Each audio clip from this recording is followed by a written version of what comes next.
And wait for it. There we go. And yes, we are live. And we are recording. Test, test, test. Say something. Hi. Good enough. That works. Okay, you ready?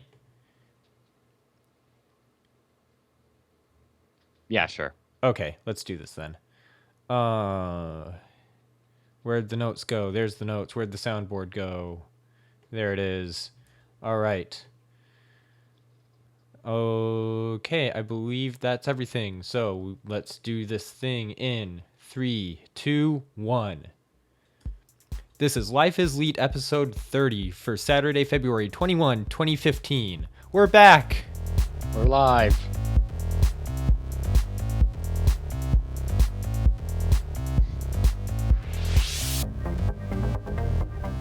We're back. This is Life is Leet episode 30. Nerds yelling at microphones about things. It's a podcast. It's a thing with stuff. It's like we're new at this all over again. Hi, I'm Jesse Hanna, and joining me today, once again, as always, is my younger brother and co-host from the frozen north of Flagstaff, Arizona. It's Aaron. How are you doing today? I'm doing all right. Awesome. So yeah, we're back. It's been a little while. We're still alive. Yep. Not dead yet. Just both been busy with real life. Lots of stuff going on for both of us. You've had school, I've had work, and all kinds of stuff going on. And we'd also, I don't think we were really entirely satisfied with like the old format of the show, like talking about news, a bit of talking about other stuff, but not really. So what we really wanted to do, I think, is get back to our roots of being nerds yelling at microphones about things. So that's what we're going to do. Was that what this show was always about? I don't remember. We are now going to bring you 100% more nerds yelling at microphones about things. In case there wasn't any to begin with. It'll still be just the two of us, but there will be a lot more of us yelling at microphones, just about whatever we want to talk about. We're gonna try to have like one shared topic and then one or two other topics each that we talk about each week. It could be video games, it could be anime, it could be who knows, whatever we feel like. But that's what it's gonna be going forward.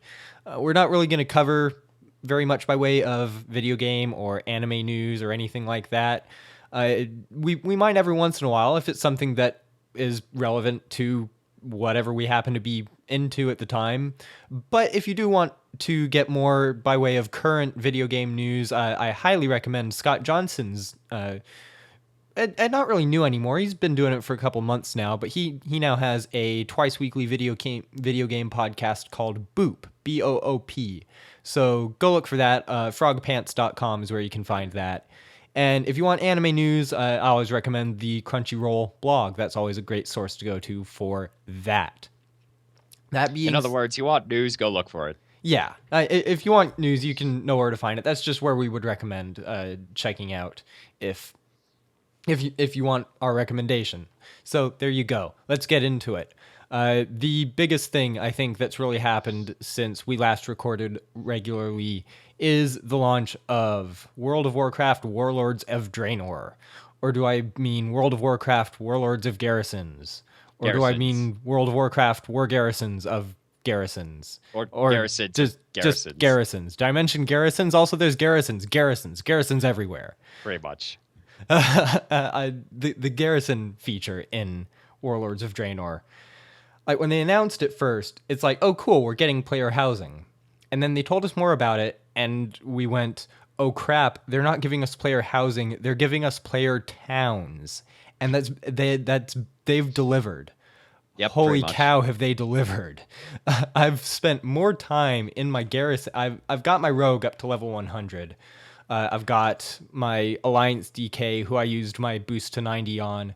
She's not quite 91, but I've spent far and away more time in my garrison than anything else this expansion. And yet I don't feel like I've really missed all that much or been not doing anything, because there is so much to do in your garrisons. You're always sending your followers on missions, you're upgrading buildings, you're doing your mining, you're doing your picking herbs. There's just so much stuff to do in there, and you get lots of good stuff from it.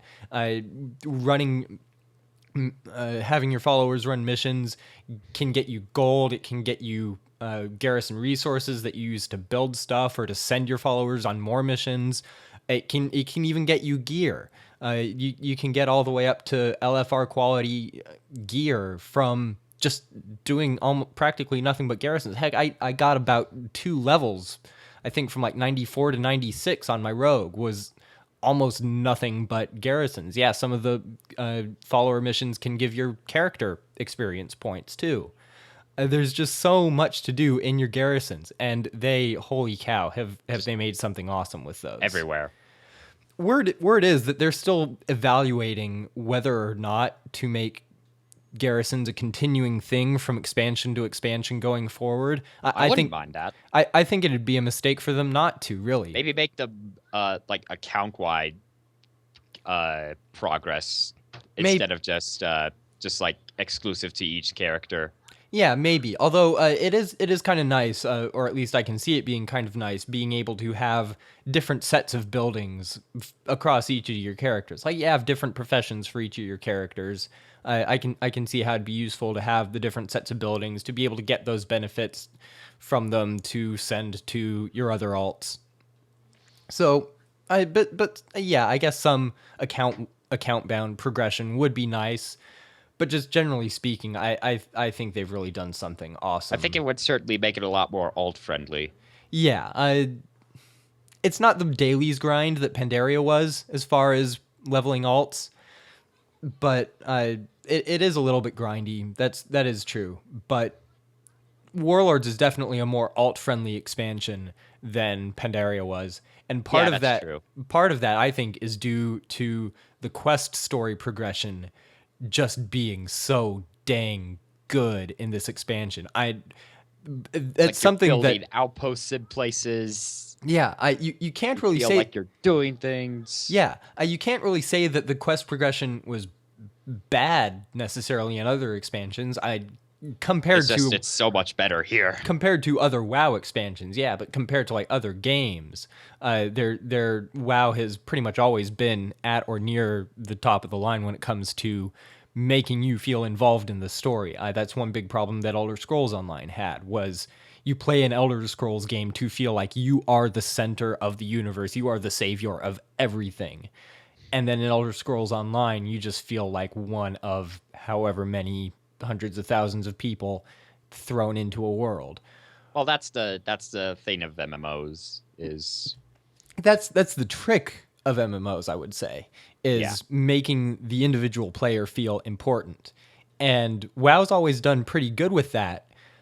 But with Warlords of Draenor, they have done awesome with it. You're at the start of the expansion, you're thrown from level 90, you're thrown basically into a suicide mission to go through the dark portal and stop the Iron Horde. Spoilers, if you really didn't already know that this was what happened. It's been out since November. It kind of has been out for a while, and if you wanted to know what goes on, you've probably played it already. But you go through the dark portal. Capacity. You go through the dark portal basically on a suicide mission to close the portal and stop the Iron Horde from coming through. And then everything explodes. And yes, you do that. You make things explode massively. And then you go through this quest to help. You start on the series of quests to help establish your faction in Draenor with either the Frostwolf orcs if you're on the Horde, or with the Draenei in Shadowmoon Valley if you're on the Alliance. Quick sidebar, Shadowmoon Valley is gorgeous. It's absolutely beautiful. If you have a Horde character that you've got high enough level to get out there, do it. Or if you can boost an Alliance character to 90 or can get an Alliance character to 90, do it. It's that worth it just to see Shadowmoon Valley. It's beautiful. I haven't had just going out into the open in a zone make my jaw drop like that since Deep Home and Cataclysm. I'm just waiting for Nagrand. I'm still leveling. I haven't gotten to Nagrand yet. Nagrand is a lot like how it was in Outland, just without the floating islands. That's fine with me. It's still beautiful, and they've once again, Blizzard's art and design teams have absolutely knocked it out of the park with the zone design in Warlords of Draenor. Anyway, But getting back to it, the quest design as well does an excellent job of guiding you through the entire continent, of always giving you more things to do, more quests, more progression to work on, and making you feel important and like a key player in the story. That they've really done a great job of having it be engaging and making you want to do more. I've absolutely loved it, and I'm working on my getting my second character to 100 now. My DK, my alliance side gnome DK with bright green punk hair, because why not? Yep. And also mostly because I want to see the ridiculousness of a gnome on a giant death charger. But it always makes you feel important. It makes the story makes you feel like the center of everything going on, and you know that there are other people doing the same thing, but like your garrison is instanced or phased really, and when you walk past some of the grunts that are in there doing defense to help defend your garrison, they'll stop and they'll salute you, and it's awesome.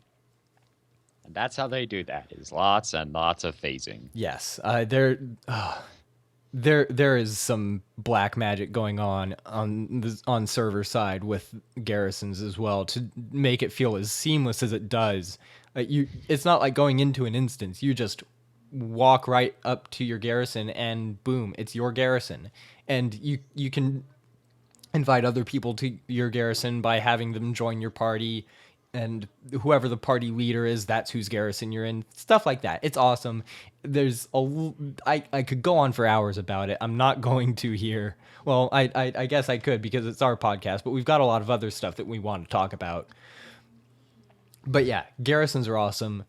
The quest story progression, which garrisons are very well integrated into, by the way, that's awesome.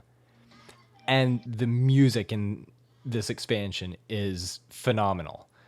Russell Brower is actually a magician. He does things with music to just give so much emotion, and there are some pretty emotionally intense moments. I'm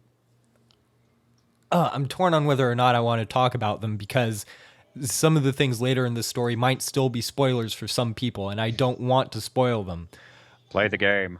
But just trust me when I say that there are some great, just emotionally intense moments that are amplified a million times by the quality of the music. If you can pick up the soundtrack, either if you got the collector's edition like I did, or pick it up on iTunes or Amazon Music or wherever you can find it, it's worth it. It may be my favorite of the expansion soundtracks. And Pandaria was great. Wrath of the Lich King was great. Those were great soundtracks, but Warlords of Draenor might be my favorite one. It's that good. All right, so Aaron, what level is your main up to again? 98. 98. Although I think he's like on the very edge of 99. Ah, very nice. I haven't played it a couple days. Yeah, so you probably could go to Nagrand. You're mostly in what, Spires of Arak right now? I think I just started that, yeah. Okay, then you should be going to Nagrand soon. Yeah. So what's the leveling? I've talked endlessly about what it's been like for me. What's the experience of it been like for you? How's your garrison coming along? How are you liking it? Well, it's fun. I'm enjoying it. The zones are freaking massive, though, which kind of makes me wish that they did include flying in the expansion. Not because, I'm lazy, but because, wow, these zones were clearly designed with flying in mind. Well, I don't know if it's genuine, if it's so much that as the fact that they are genuinely massive zones, and Gorgrond especially, that zone is made for flying. I think I've only seen about half of Gorgrond. It's immense. These zones are huge. And then there's one part in the middle of the zone where there's a whole bunch of level 100s fighting each other. Oh yeah, there's that. Don't try and walk through that. Yeah. Don't. Seriously. Well, and then there's Pound Fist, which there'll always be people camping out in different parts of Gorgrond who've been there for 8-10 hours, waiting for him to spawn to try to get in on a kill for the mount that he drops. But yeah, Thank you for bringing that up again, because I would have mentioned it if I'd remembered, because I haven't had very much time to play the last couple of days, but those zones in Warlords of Blizzard haven't been skimping on the amount of just sheer landmass that they're giving you. There's no new race, there's no new class, none of that in this expansion, but the sheer amount of just physical area and content in the new expansion, I think makes up for it, more than makes up for it. Yeah. I also started the Legendary Ring quest. Yes, I'm somewhere on that. I don't remember where I am exactly, but maybe by the time I catch up with it, they will have released the next raid. Maybe, who knows? Hint, Blizzard. 14-month content gap, but they had to miss to do you any favors. It was brutal, and I think they've learned from that not to have that same sort of gap between content again. I don't think we're gonna get that again with Warlords. I think they're gonna nip that in the bud and not let that happen again, I think. Yeah, hopefully. All right, well, I think that just about was it. Was there really anything else that you wanted to talk about with Warlords? I don't think so. Does that pretty much cover it? All right, yeah, There was something else I was going to say. I can't remember what it was, though. So it involved garrisons. I don't think it did, but I don't remember what it was. Anyway, I'll come back to it if I remember it later. But I think that's pretty much going to cover it for Warlords of Draenor. So before we move on, though, one more question. Oh, I remember what it was. I did get my legendary cloak on my rogue right before Warlords came out, and I made a last ditch push to try to get it on my priest, and it came down to where I would need like 3 of the I forget what they're called, but 3 of like the last set of tokens that you needed to get to drop from raid bosses. I came down to having 5 bosses left in the last lockout of Pandaria before Warlords launched, and needing 3 tokens to drop, and I got 2. So I came that close to getting my second legendary cloak, but just short. Oh, I was so mad. But that's how the RNG is sometimes. The RNG can be a harsh mistress. Yep. Anyway, before we move on, one question: Overwatch. Yes, or yes? All of the above. Yes, the correct answer. That is the correct answer. We will be talking more about Overwatch later. Next week, I'll recommend a couple of podcasts about Overwatch that I've been listening to, and we'll definitely be talking more about Overwatch as we get closer to actually knowing more about Overwatch. But if you haven't seen the cinematic for it yet from BlizzCon, go watch the Overwatch cinematic, and when you collect your jaw from the floor, let us know what you thought of it, because it's amazing. It's going to be a hell of a thing. All right, so the topic that I wanted to talk about this week is the fact that I bought a PS4. Yeah. And I think it was back in like September or October. It was like not long after. It was practically right after the last episode that we managed to get published. There was one other episode since then that we tried to record like right after, but a bunch of technical glitches meant that it turned out unusable for no discernible reason whatsoever. So, yeah. But yeah, anyway, I now have a PS4. Why did I get a PS4? I'll talk about that in a bit. First, some of the games that I have for it that I've really been enjoying. Diablo 3 Reaper of Souls Ultimate Evil Edition. I still maintain that sitting on a couch with a controller is just about the optimal way to play Diablo 3. It's just a great couch gaming experience to sit down, have the controller with it, and I love that on the controller you have separate controls for moving around, for attacking a thing, for picking up something, and not having to just click on the screen and hope that you don't accidentally click on something you didn't mean to click on, or holding down the shift key to fire in a circle around you without moving and to avoid moving when you meant to attack. It's the controls are great. The adaptation of the user interfaces is great. It's just a great gaming experience. And even if you already have it on the PC, I would strongly recommend picking up Diablo 3 for a console if you have one. Because I just paid to have the dodge button. Oh, it's probably not that hard. Like space bar to dodge button on computer. Well, on PC. Just the controls of Diablo 3 on the console are just that good that I would strongly recommend that even if you already have Diablo 3 for PC, picking it up for console as well.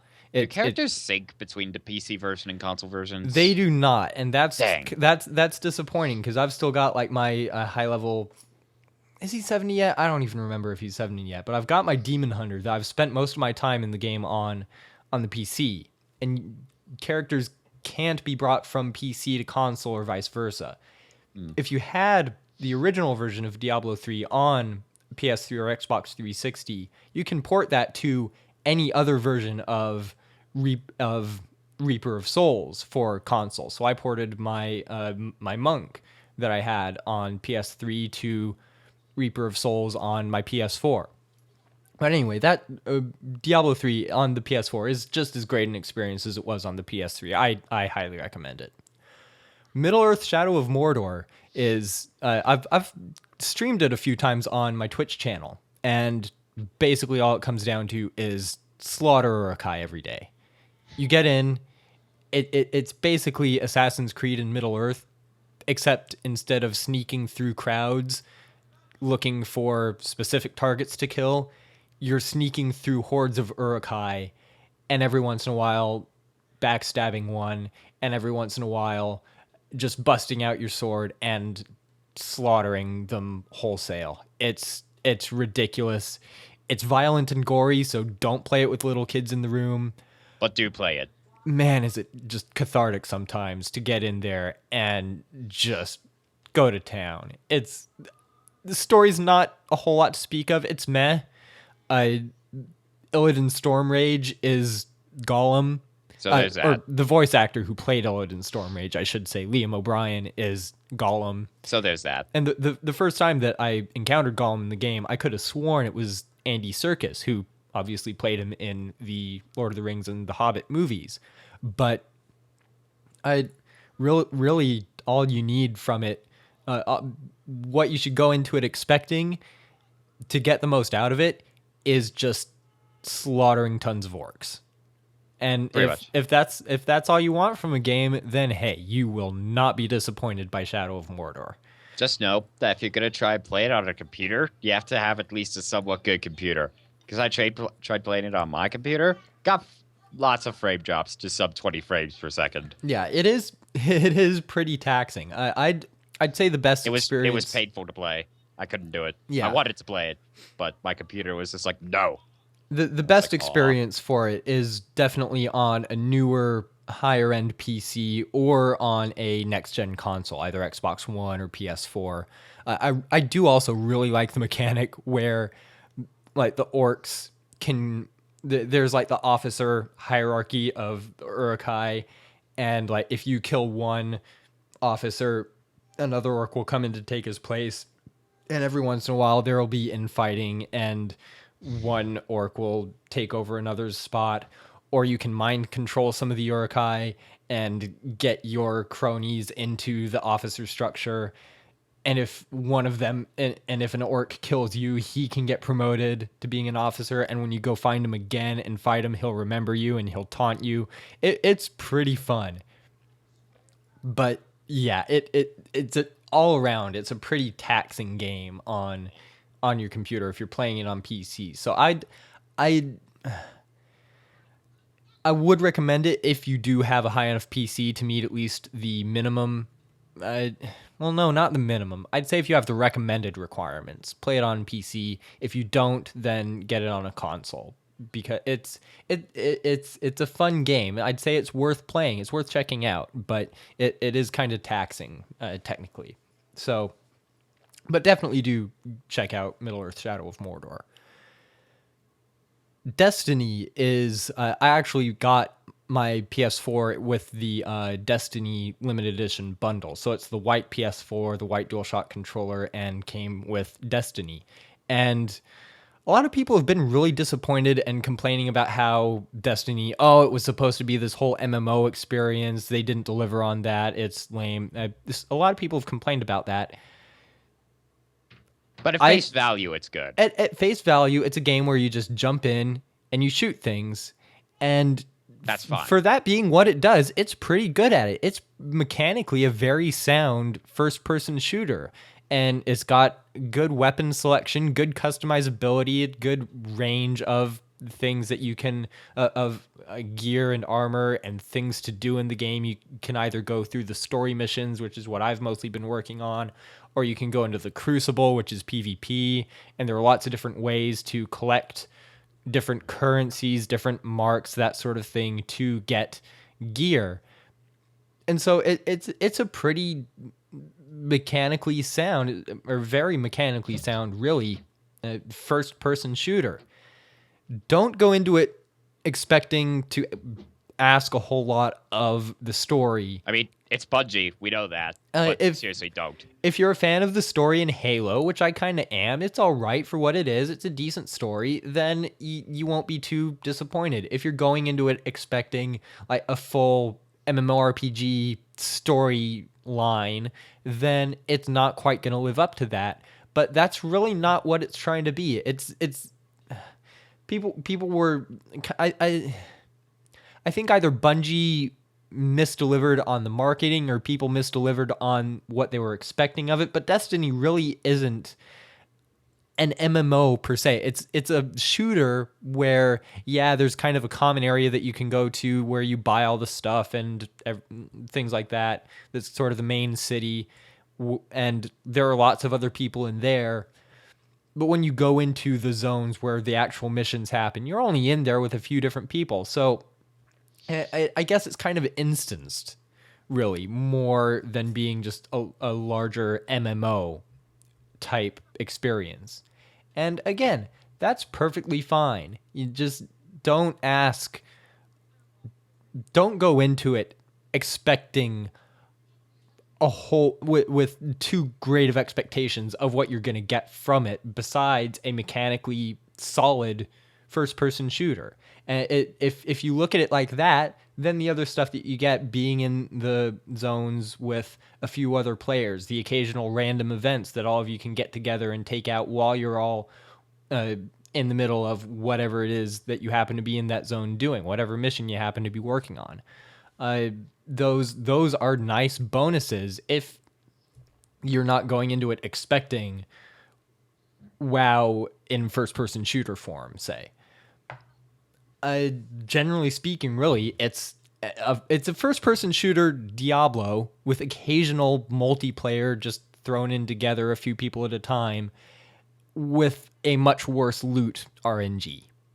And for me, hey, I'm perfectly fine with that. I don't want to ask a whole lot more of it, because it's fun to jump into every once in a while and just shoot things. That's perfectly fine with me. So I've been enjoying that as well. And the last couple of games that I've really been playing on my PS4 are Final Fantasy XIV Realm Reborn and MLB 14 The Show, both of which I played on my PS3, both of which look better on the PS4 than they did on the PS3. But other than that, there's not really a whole lot of difference between them to speak of, really. So all that being said, all that about the games that I play on it, why did I get a PS4? Well, speaking after the fact, the DualShock 4 controller is excellent. I really like the Xbox 360 and the DualShock 3 controllers. The DualShock 4 controller is my favorite controller now. Remote play with the PS Vita is amazing. Occasionally there are some issues with connection quality, even like within the same house, but there's really not a whole lot of lag of controls. You controlling things on the Vita and it going through, like, you're able to go play, you can play Destiny remotely with the PS Vita. And for being a Twitch-based, a Twitch reaction shooter, that's pretty impressive to be able to do that from a remote control. And the integrated Twitch streaming it's all right. It's pretty good. I've used it a few times with Shadow of Mordor. I have the PlayStation camera, so I've got my little picture-in-picture camera up there with the chat right below it, and then the game video, and that's fine. That's fun. But the reason that I got it really was because of games that were starting to come out for the next generation of consoles. I felt like it was really Destiny. I think I wanted to play Destiny, and I'd been looking at the PS4 Destiny bundle and said, "Hey, I could get this on PS3, but then I'll be playing it at not really the optimal experience of being able to play it. I can afford to get a PS4, so I might as well get it." And so what I got it for is games that are coming out, and not so much exclusives for the PS4 yet. There aren't a whole lot of those yet, but games that are coming out now, current games, are more and more, were when I got it, more and more starting to come out for next gen consoles. And I figured, hey, I want to get these games. I might as well get them for the most recent console, so that I can get as much life out of it as I can, as opposed to getting one later in the console release cycle and only being able to play it for a few years. And hey, if you're on a budget, and we'll get to Aaron's section in a moment, but if you're on a budget and you want access to a larger library of games and you don't care about PS4 exclusives or about current gen games that are coming out for the PS3 and PS4, then the PS3 is still a perfectly good option. You can still get a PS3 and not be lacking for content for it or things to do on it. But if you can afford it, if you want next-gen versions of current games, or if you want the PS4 exclusives, or if you want things like remote play with the Vita or the integrated streaming, then I would say that the PS4 is worth it. It's a solid console. I do really like it, and I've been having a lot of fun with it. That being said, Aaron, you just got a PS3. Yep, got one for Christmas. It's beautiful. I love it. And I love seeing it next to my 360 and Wii U. It's beautiful. It is quite the sight to behold. Yeah, so you've got the set now. You've got a Xbox 360, PS3, and Wii U. So how do you like it compared to the others? As far as like the games that you have for it, just generally speaking, what are your thoughts on it?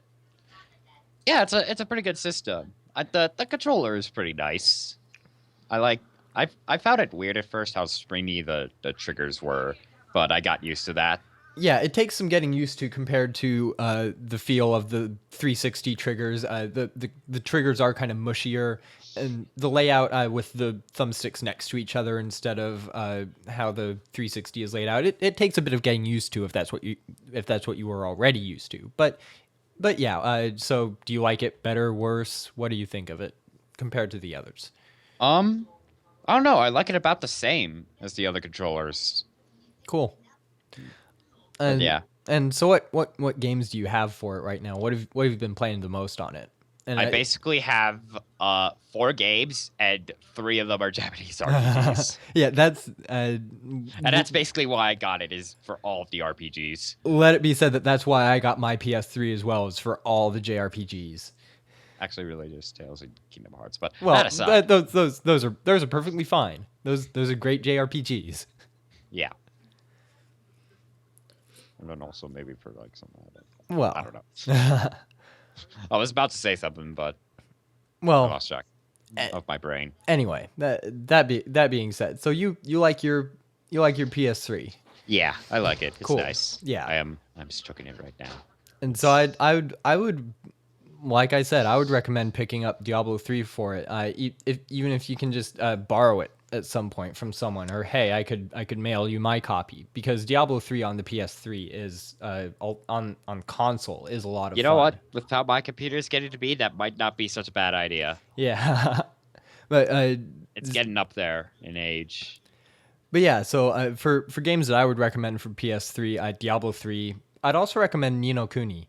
I've been trying to get that one as well. It's really good. I've finally gotten around to playing a little bit of it on my PS3, and it's a lot of fun. There's also the Final Fantasy 13 series. I've still been working my way very slowly through the first of those. It's still completely on rails, but it's all right. It's fun for what it is. There's the Final Fantasy X2 HD remaster. There's another one that I got that I haven't had a chance to play yet is what's it called? Drakengard 3. I've got that for my PS3. I've been meaning to play that as well. And then there's also and the name just escaped me. Our friend Jill, Bluefire, when she's in the chat room. She's not now, but shout out. She likes it. She's a big fan of it. Disgaea. That's another one. Yeah, okay, I think I've heard of that one. I've been meaning. All I know about it are demon penguins. What more do you need? Demon penguins. That's demon penguins. All that you sounds need pretty to. Convincing on its own. Even before I knew about the demon penguins, I wanted to try out that series. I've been meaning to pick up one or two of those games for my Vita, actually. So that's another series that I'd recommend looking into for the PS3. But yeah, so I guess if you are still trying to decide whether or not to get a PS3, whether to get a PS4 instead, I think if you're anything like us, the definitive argument in favor of the PS3 is all of the JRPGs. There's so many great JRPGs available for the PS3 that support for it isn't going to stop for a while. Oh, so. No. They were putting out new PS2 games until just a couple years ago. So they're going to keep making PS3 games. I'm looking forward to Persona 5, which is going to be coming out, what is it, sometime this year. And there was a trailer for it put up just recently. We'll have a link to that in the show notes, I think. There was a trailer for it, and that's going to be coming out for both PS3 and PS4. It was originally going to be just PS3, but they announced that it is going to be out on PS4 as well. And so I'm looking forward to that. But if you want to play, if you want JRPGs, if you want all the JRPGs, just go. You're perfectly fine going with just the PS3 because they're going to keep making games for it. It's already got an enormous library of really good games for it. If you get PlayStation Plus, then you get a couple of free games every month for basically the price of one game a year. I'd say that the PS3 is still definitely a really good buy if you don't already have one and you can't afford or don't want to spend the money yet on a PS4. And I think that's pretty much going to cover our place. This has been PlayStation Talk here on Life is Leet. Yep. I think that's pretty much going to cover it for this week. Next week, I think we're going to talk about something entirely different. Something entirely different. Yes, really. I think we're both going to video games. I think we're both going to talk about Pokemon Omega Ruby and Alpha Sapphire. I'm nearly done with Omega Ruby, so really, you're nearly done. Nearly done. I beat it within the first week. Well, that's because you're insane. When Pokemon Black and White came out in Japan, you ordered Pokemon White in Japanese. You couldn't read a single character of Japanese, and you beat that in a week. Yep. You're just insane. Yep. But I'm nearly done with Omega Ruby. I'll be done with it by next Saturday, so we will talk about those games then. I'll also be talking about a couple of different anime series that I've been watching, Cross Game and Sailor Moon Crystal, both of which I think I've mentioned on past episodes, but I'll get more into them on next week's episode. What are you going to be talking about, Aaron? I'll be talking about games that I've been playing with friends lately, particularly Smash Bros. And the classic Dungeons and Dragons. Excellent. Along with JoJo's. Always talk about JoJo's. Oh, yes. Always. Never not JoJo's. Yes. Anyway, that's pretty much going to do it for this episode. Feels great to be back, doesn't it? Yeah, kind of does. Kind of. Well, I know that we were kind of on radio silence on Facebook and Twitter and whatnot for a while, but we're going to try to we're going to get back to scheduling regular We're still recording. alive. We're still alive. We're still here. We're still doing science. We're still doing science. I swear to you, if still alive is not the end song, I will hunt you down. I sadly still alive I did not think of that. I can probably bring it up. Give me a minute. Anyway, while I'm doing that, if you want to find our show notes, our links to all the stuff that we do, downloads of the episode, links to our Facebook, Twitter, Google Plus pages, everything, our RSS feed, iTunes links to subscribe to the show. You can find all of that at our website, lifeisleet.com. We're on Facebook at fb.me/lifeisleet, on Twitter at lifeisleet, on Google Plus at +lifeisleet podcast. And when we record new episodes, we do live stream them. They're pretty much always going to be Saturday afternoons going forward. Once again, that's our old time slot. Don't really see any reason to change. Keep an eye on Facebook and Twitter for when we go live, and that will always be at lifeisleet.com/live. There's a chat room widget in there if you want to hang out, chat with us during the show. We'd love to have you. We don't have anyone in there right now. This was kind of short notice, but going forward, we'd love it if you join us. I'm Jesse. I write this thing, so if anything at all in it is wrong, blame me. All the stuff that I do is at jbhanna.net or at jbhanna. Where can people find you, Aaron? Places with stuff. Yes. Okay, that's good enough. Most places on the internet. All right. Well, when you stream stuff online, you're at if I ever do. Yeah, every once in a while you do. Occasionally you do. It's twitch.tv/Plato0. Never. I'm at twitch.tv/jbhanna. And whenever either of us streams stuff, keep an eye on our Facebook or Twitter feeds for details. If you want to contact the show with comments, suggestions, anything, audio attachments, whatever you want to send us, send all that to us at podcast@lifeisleet.com. That's going to do it for this episode. Thanks for listening. It's great to be back. For me, for Aaron, everyone within the sound of my voice, till next time, take care. Keep on doing science. Keep on doing science. All right, now I'm going to cut that and go to the actual ending theme so that we don't get takedown notice. At least you made it happen. Anyway, that's going to do it for this episode. Have a great week, everyone. We'll see you next time. Bye-bye.